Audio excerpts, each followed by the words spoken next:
ಇಲ್ಲ, ಇಲ್ಲದ ಊಹಾಪೋಹಗಳೆಲ್ಲ ಬರ್ತಾ ಇದೆ ಅಂತ ಅನ್ಸುತ್ತೆ ಸರ್. ಅವಶ್ಯಕತೆನೇ ಇಲ್ಲದೆ ಇರೋದೆಲ್ಲ ಬರ್ತಿದೆ. ಯಾಕೆ ಅಂತಂದರೆ ಈಗಾಗಲೇ ನನ್ನ ನಾಯಕರಾದ ಸುಧಾಕರಣ್ಣವರು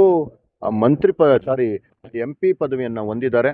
ನಾವೆಲ್ಲರೂ ಸೇರಿ ಅವರ ವರ್ಚಸ್ಸು, ಮೋದಿಯವರ ವರ್ಚಸ್ಸು ಮತ್ತು ನಮ್ಮಂಥ ನಿಷ್ಠಾವಂತ ಕಾರ್ಯಕರ್ತರ ಎಲ್ಲ ಶ್ರಮದಿಂದ ಈಗ ನನ್ನ ಅಣ್ಣ ಈಗಾಗಲೇ ಸಂಸದರಾಗಿ ಆಯ್ಕೆಯಾಗಿದ್ದಾರೆ. ಅವರಿಗೆ ಕೇಂದ್ರದಲ್ಲೂ ಸಹ ವಿವಿಧ ಸಂಸದೀಯ ಮಂಡಳಿಗಳಲ್ಲಿ ಅವರಿಗೆ ಅವಕಾಶ ಕೊಟ್ಟು ಅವರ ಸೇವೆಯನ್ನು ಉಪಯೋಗಿಸ್ಕೊಳ್ತಾ ಕೆಲಸ ಆಗ್ತಿದೆ.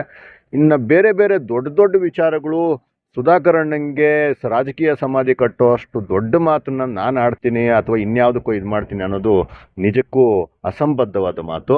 ಅವರ ಜೊತೆ ನಾವೆಲ್ಲ ಇದ್ದೀವಿ.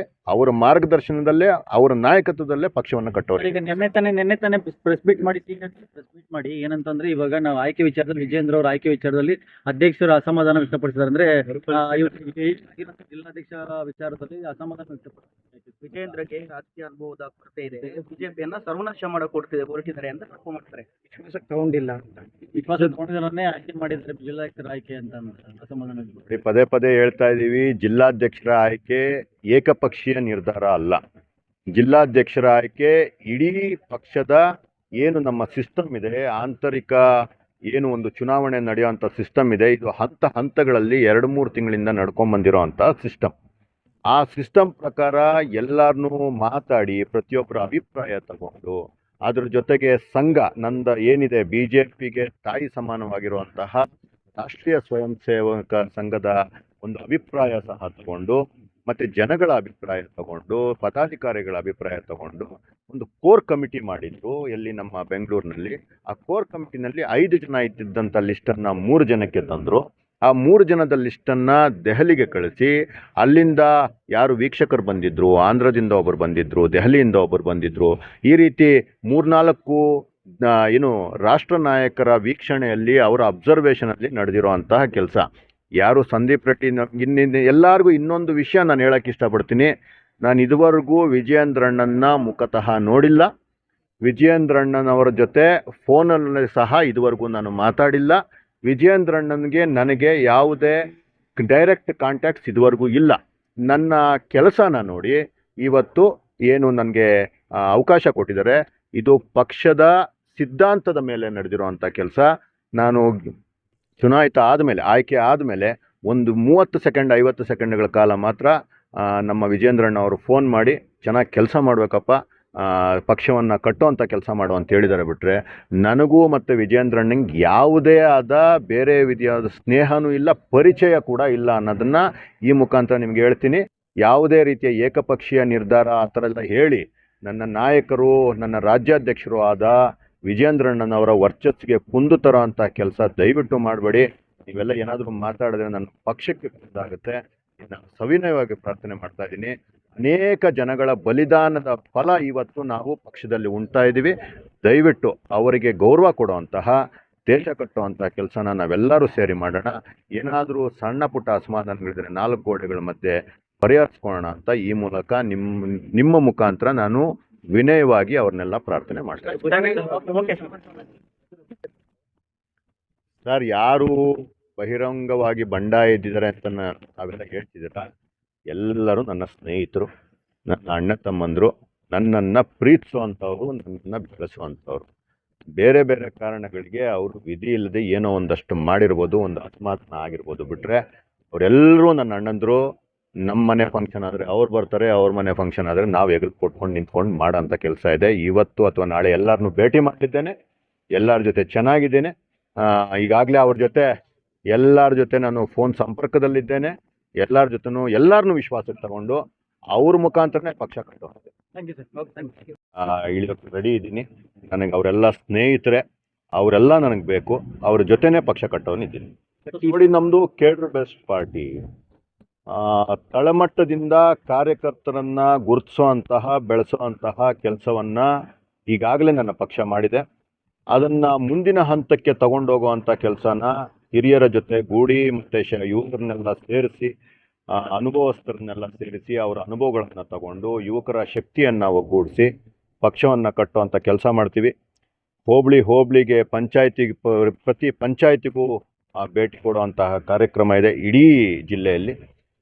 ಎಲ್ಲೆಲ್ಲಿ ನನ್ನ ಶಕ್ತಿ ಇದೆ, ನನ್ನ ಪಕ್ಷದ ಶಕ್ತಿ ಇದೆ, ಅದನ್ನು ಆ್ಯಕ್ಟಿವೇಟ್ ಮಾಡಿ ಅದನ್ನು ಇನ್ನೊಂದಷ್ಟು ನರಿಷ್ ಮಾಡಿ ಆ ಪಕ್ಷವನ್ನು ಸದೃಢವಾಗಿ ಕಟ್ಟಿ ಜಿಲ್ಲಾ ಪಂಚಾಯಿತಿ ಮತ್ತು ತಾಲೂಕ್ ಪಂಚಾಯಿತಿಯಲ್ಲಿ ಇಡೀ ಜಿಲ್ಲೆಯಲ್ಲಿ ಅತ್ಯಂತ ಹೆಚ್ಚಿನ ಸ್ಥಾನಗಳನ್ನು, ಅತ್ಯಂತ ಹೆಚ್ಚಿನ ಮತಗಳನ್ನು ಪಡೆಯುವಂತಹ ಕೆಲಸವನ್ನು ನಾವು ಮಾಡಲಿದ್ದೇವೆ ಸರ್.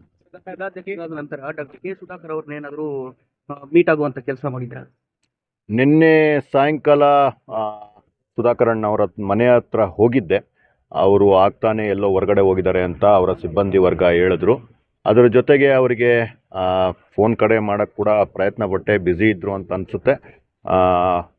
ಅವರನ್ನು ಇಷ್ಟರಲ್ಲೇ ಮೀಟ್ ಮಾಡ್ತೀನಿ, ಅವರ ಆಶೀರ್ವಾದ ತಗೊಂಡು ಕೆಲಸ ಮಾಡ್ತೀನಿ. ಮತ್ತೆ ಮೂಲ ಬಿಜೆಪಿ ಮತ್ತೆ ವಲಸಿಗ ಬಿಜೆಪಿ ನೋಡಿ, ಮೂಲ ಮತ್ತೆ ವಲಸಿಗ ಅನ್ನೋದು ಯಾವುದೇ ಪಕ್ಷಕ್ಕೂ ಅನ್ವಯ ಆಗಲ್ಲ ಅನ್ನೋದು ನನ್ನ ಒಂದು ಭಾವನೆ. ಯಾವುದಾದ್ರೂ ಒಂದು ಪಕ್ಷನ ಕಟ್ಟಬೇಕಾದ್ರೆ ಹೊಸಬರು ಬರಬೇಕಾಗ್ತದೆ. ಮೂಲ ಯಾರು ಪಕ್ಷದವ್ರು ಇರ್ತಾರೆ, ಯಾವುದೇ ಪಕ್ಷಲ್ಲ ಅವರು ಇರಬೇಕಾಗ್ತದೆ. ಬರೀ ಒಬ್ಬರೇ ಇದ್ದುಬಿಟ್ರೆ ಪಕ್ಷ ಬೆಳೆಯೋದಿಲ್ಲ. ಹೊಸಬರು ಬರ್ತಾನೆ ಇರಬೇಕು, ಹೊಸ ನೀರು ಒಳಕ್ಕೆ ಹರಿತಾನೆ ಇರಬೇಕು.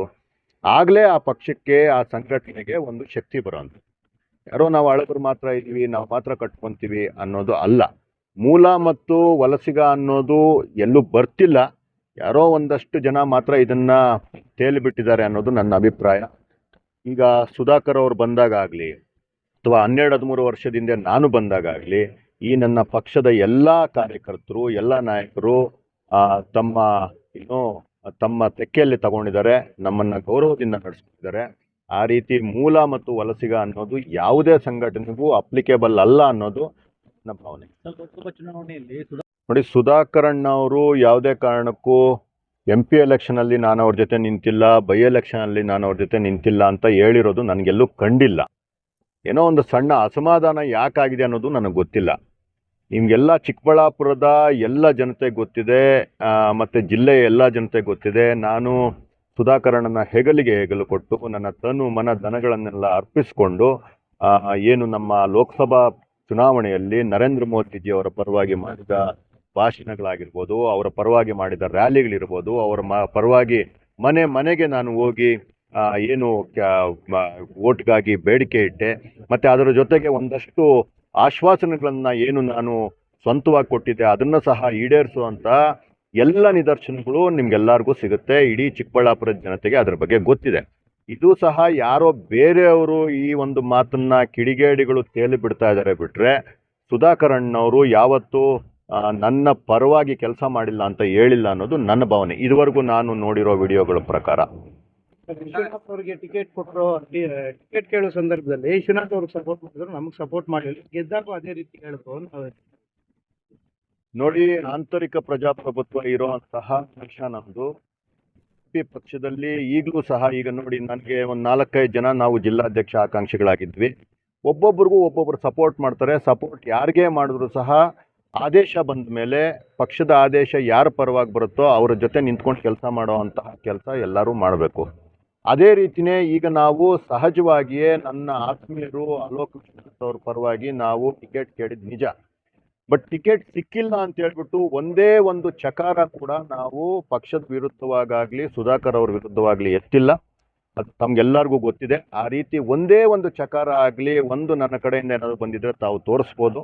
ಅದರ ಜೊತೆಗೆ ವಿಶ್ವನಾಥ್ ಅಣ್ಣನವರು ಸಹ ಮತ್ತು ಅಲೋಕ್ ವಿಶ್ವನಾಥ್ ಅವರು ಸಹ ಅಹರ್ನಿಶಿ ಲೋಕಸಭಾ ಚುನಾವಣೆಯಲ್ಲಿ ದುಡಿದು ಯಾವತ್ತೂ ಅವರ ಕ್ಷೇತ್ರದಲ್ಲಿ ಬರದೇ ಇರೋ ಅಷ್ಟು 85,000 ಮತಗಳದ ಅಂತರದಲ್ಲಿ ಮುಂದೆ ಇದ್ದಿದ್ದಂತನ್ನ BJPಯನ್ನು ತಾವು ನೋಡ್ಬೋದು. ಆ ರೀತಿ ವಿಶ್ವನಾಥ್ ಅಣ್ಣವರಾಗಲಿ ನಾನಾಗಲಿ ಮಾಡಿದಿದ್ರೆ ನನ್ನ ಪಕ್ಷದ ವರ್ಚಸ್ಸು ಕಡಿಮೆ ಆಗ್ತಿತ್ತು.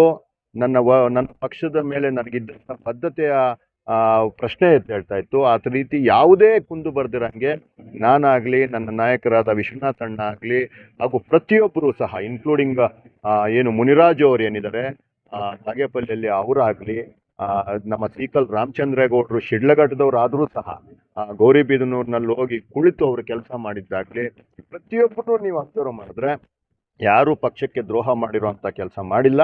ನಾವೆಲ್ಲ ಒಗ್ಗಟ್ಟಾಗಿದ್ವಿ. ಸಣ್ಣ ಪುಟ್ಟ ಅಸಮಾಧಾನಗಳು ಕಾಲ ಎಲ್ಲವನ್ನ ಅರಗಿಸ್ಕೊಳುತ್ತೆ. ನಾವೆಲ್ಲ ಚೆನ್ನಾಗಿ ಜೊತೆಯಾಗಿ ಅನ್ಯೋನ್ಯವಾಗಿ ಪಕ್ಷ ಕಟ್ಟಿ ಈ ಭ್ರಷ್ಟ ಕಾಂಗ್ರೆಸ್ ಸರ್ಕಾರದ ವಿರುದ್ಧ ಹೋರಾಟ ಮಾಡಲಿದ್ದೇವೆ.